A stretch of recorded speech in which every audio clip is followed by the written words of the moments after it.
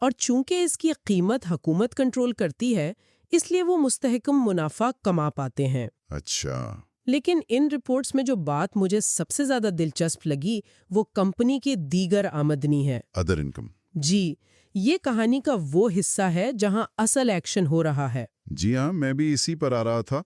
ان کی دیگر آمدنی 34.4 ارب روپے تھی اور اس میں سے 20.9 ارب روپے، آدھے سے بھی زیادہ، صرف دوسری کمپنیوں میں کی گئی سرمایہ کاری سے حاصل ہونے والا ڈیویڈنڈ تھا۔ بالکل، یہ اعداد و شمار ظاہر کرتے ہیں کہ ایف ایف سی صرف کھاد بیچ کر نہیں کما رہی۔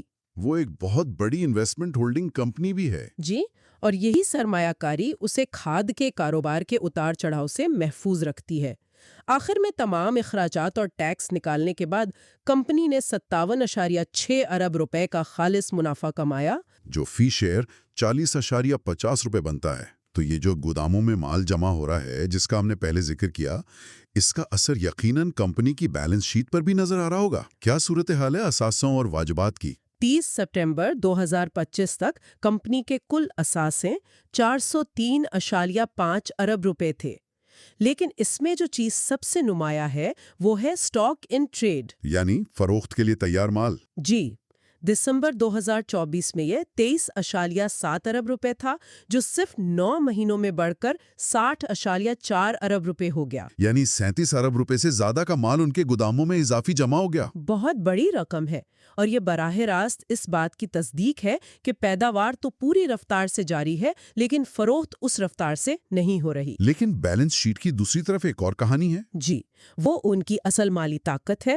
کمپنی کے پاس طویل مدتی سرمایہ کاری 82.7 ارب روپے اور قلیل مدتی سرمایہ کاری 142.4 ارب روپے کی ہے۔ ان دونوں کو ملا کر تو یہ 225 ارب روپے بنتے ہیں۔ جی، 225 ارب، یہ وہ رقم ہے جو انہوں نے دوسرے کاروباروں اور مالیاتی اداروں میں لگائی ہوئی ہے۔ اور واجبات کی طرف کیا صورتحال ہے؟ وہاں بھی کوئی غیر معمولی بات نظر آئی؟ جی، ان کے کل واجبات 271 ارب روپے کے قریب ہے۔ اس میں ایک بڑی رقم ٹریڈ اینڈ ادر پیبلز کی ہے جو 193 ارب روپے ہے۔ اس میں کیا چھپا ہے؟ اس میں 85 ارب روپے گیس انفراسٹرکچر ڈیولپمنٹ سیس یعنی GIDC کے ہیں۔ یہ وہ رقم ہے جس پر حکومت اور فرٹیلائزر انڈسٹری کے درمیان ایک طویل قانونی جنگ چل رہی ہے۔ تو اگر فیصلہ کمپنی کے خلاف آتا ہے تو یہ ایک بڑا کیش آؤٹ فلو ہو سکتا ہے۔ یوں سمجھیں کہ یہ ان کی بیلنس شیٹ پر ایک ممکنہ ٹائم بم ہے۔ تو ہم نے آمدنی دیکھی، اثاثے دیکھے، لیکن کسی بھی کمپنی کی صحت کا اصل پیمانہ تو اس کا کیش فلو ہوتا ہے۔ اور یہاں مجھے سب سے چونکا دینے والی بات نظر آئی، ان 9 مہینوں میں آپریٹنگ سرگرمیوں سے حاصل ہونے والا نیٹ کیش پچھلے سال کے 42.4 ارب روپے کے مقابلے میں گر کر صرف 2.9 ارب روپے رہ گیا۔ یہ تو تقریباً 93% کی کمی ہے۔ جی، یہاں آ کر ساری کڑیاں آپس میں مل جاتی ہیں۔ آپریٹنگ کیش فلو میں اتنی بڑی کمی کی وجہ وہی ہے جس پر ہم بات کر رہے تھے، انوینٹری میں اضافہ۔ اچھا، وہ 37 ارب روپے کا اضافی مال۔ جی، وہ جو ان کے گوداموں میں پڑا ہے وہ دراصل ان کا کیش ہے جو مال کی شکل میں پھنس گیا ہے۔ جو مال بکا نہیں وہ کیش میں تبدیل نہیں ہو سکا۔ بالکل۔ اس خراب آپریٹنگ کیش فلو کے باوجود کمپنی نے فائنانسنگ سرگرمیوں میں 62.1 ارب روپے استعمال کیے، جس میں سے 56.8 ارب روپے صرف شیئر ہولڈرز کو ڈیویڈنڈ کی مد میں ادا کیے گئے۔ جی، 56 ارب سے زیادہ کا ڈیویڈنڈ۔ یہ کیسے ممکن ہوا؟ ان کے پاس تو آپریشن سے کیش آیا ہی نہیں۔ یہ اس پورے تجزیے کا سب سے اہم نقطہ ہے۔ اس کا جواب ان کی سرمایہ کاری کی سرگرمیوں میں ہے۔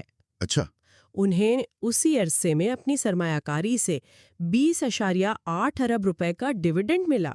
تو اس کا مطلب یہ ہے کہ کمپنی اپنے بھاری ڈیویڈنڈ کی ادائیگی اپنے اصل کھاد کے کاروبار سے نہیں بلکہ اپنی پرانی سرمایہ کاریوں سے حاصل ہونے والی آمدنی سے کر رہی ہے۔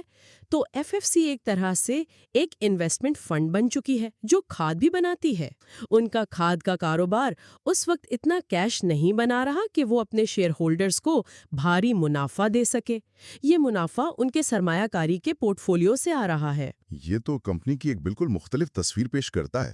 تو اس ساری صورتحال کو دیکھتے ہوئے کمپنی کی مستقبل کی حکمت عملی کیا ہے؟ وہ اس بڑے کیش کے ڈھیر اور سست رفتار بنیادی کاروبار کے ساتھ کیا کرنے کا ارادہ رکھتی ہے؟ ان کے حالیہ اقدامات سے صاف ظاہر ہے کہ ان کی حکمت عملی تنوع، یعنی ڈائیورسفیکیشن پر مرکوز ہے۔ وہ سمجھ چکے ہیں کہ کھاد کے کاروبار میں ترقی کی رفتار محدود ہے۔ اسی لیے وہ اپنی بڑی نقد رقم کو نئے شعبوں میں لگا رہے ہیں، بالکل۔ جیسے کہ تھر انرجی لمیٹڈ کا پاور پروجیکٹ جو اب مکمل ہو چکا ہے۔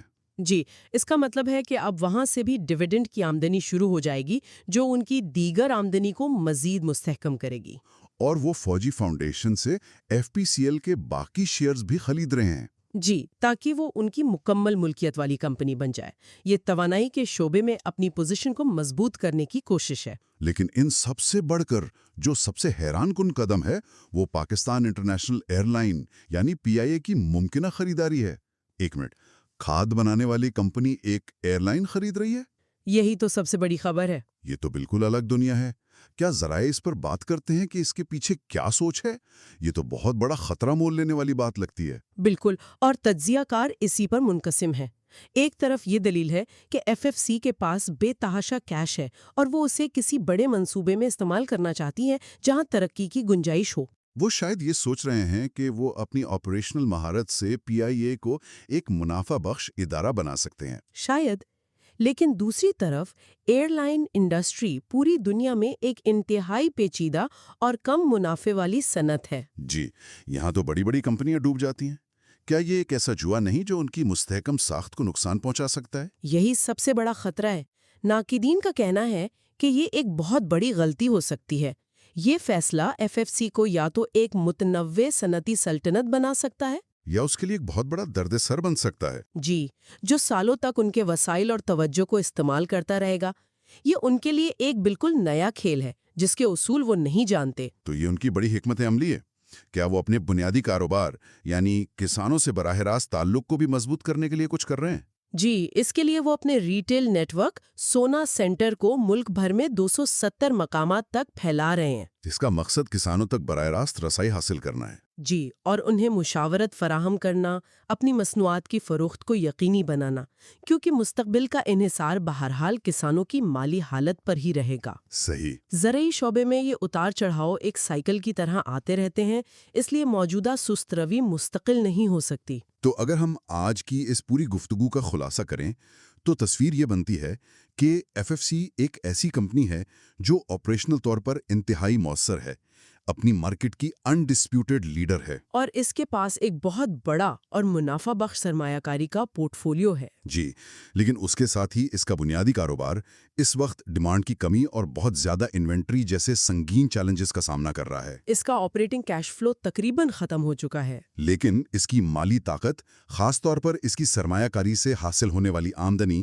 اسے نہ صرف اپنے شیئر ہولڈرز کو مسلسل بھاری منافع دینے کے قابل بناتی ہے، بلکہ اسے ایئر لائن جیسے نئے اور خطر شعبوں میں داخل ہونے کا حوصلہ بھی دیتی ہے۔ تو FFC اب صرف ایک کھاد کمپنی سے ایک متنوع صنعتی گروپ میں تبدیل ہونے کی دوراہے پر کھڑی ہے۔